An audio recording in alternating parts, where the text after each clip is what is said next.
예, 안녕하십니까. 내가 이혼 전문 변호사다의 저자 솔로몬입니다. 오늘은 저희 솔로몬이 운영하는 블로그 솔로몬 이혼 이야기에 많은 분들이 궁금해하시는 사항에 대해서 글을 써드렸습니다. 즉, 증거 수집을 위해서 배우자 몰래 녹음을 해도 되느냐라는 질문이죠. 이 질문은 많이들 해오시는 질문입니다. 그래서 오늘 이에 대해서 포스팅을 해드렸는데 간략하게 설명을 드려보도록 하겠습니다. 이혼 소송이나 상간자 소송을 위해서 그 증거 수집을 해야 되는데 배우자 몰래 녹음을 해도 되느냐라는 질문을 많이들 해오시죠. 배우자 외도를 입증하고 싶다, 아동학대를 입증하고 싶다, 폭언이나 욕설, 학대를 입증하고 싶다. 그래서 증거를 확보를 해야 되는데 상대방 몰래 대화 등을 녹음하는 것이 불법이냐라는 질문이죠. 이에 대해서 통신비밀보호법에서 규율을 하고 있습니다. 이것을 줄여서 통비법이라고 하는데 통비법 3조 1항 본문을 보면 뭐라고 되어 있냐면 누구든지 타인 간의 대화를 녹음 또는 청취하지 못한다 라고 규율하고 있고 4조와 16조에서는 이를 위반했을 때는 1년 이상 10년 이사의 징역에 처하겠다. 그리고 이렇게 체록된 녹음은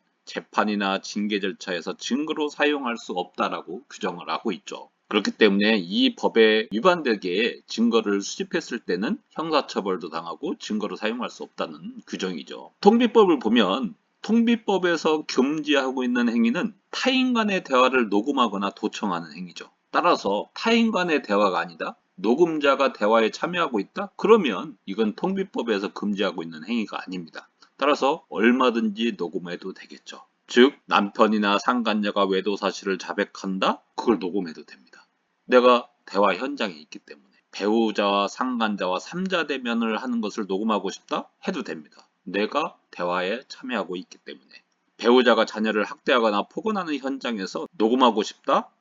해도 됩니다. 왜? 녹음자가 대화에 참여하고 있기 때문에 그런 경우에는 통비법 위반이 아니기 때문에 얼마든지 녹음을 하셔도 된다라는 겁니다. 하지만 녹음자가 대화에 참여하고 있지 않다. 그러면은 타인 간의 대화죠. 그럼 타인 간의 대화를 동의 없이 녹음한다? 그러면 통비법 위반이 되는 겁니다. 따라서 자동차나 집에 몰래 녹음기를 설치한다? 통비법 위반이죠. 배우자 핸드폰에 앱을 깔아서 통화를 녹음한다? 통비법 위반입니다. 배우자의 핸드폰에 저장되어 있는 비밀스러운 대화를 무단으로 청취하거나 그 자리를 확보한다? 통비법 위반입니다.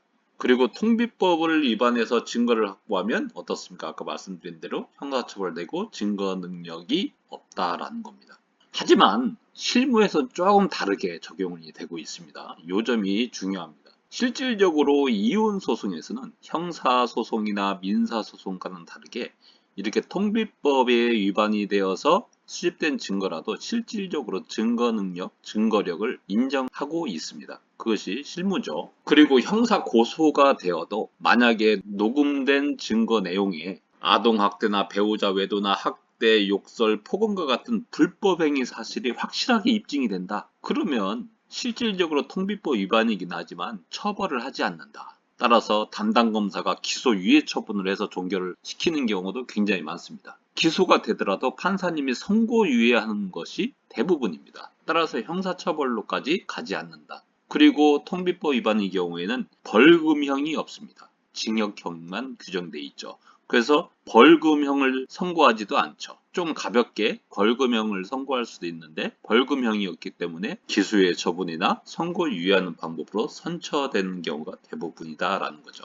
그래서 무조건 타인 간의 대화를 무단으로 녹음을 해도 된다, 하지 말아야 된다. 이렇게 일도 양단적으로 말씀을 드릴 수 있는 게 아닙니다. 정 궁금하실 때에는 전문가와 실력 있는 전문가와 상의를 하셔서 증거를 확보하시는 게 꼭 필요하다는 말씀을 드리면서 오늘 말씀은 여기까지 마치기로 하고 다음 시간에 또 유익한 정보를 가지고 찾아뵙도록 하겠습니다. 감사합니다.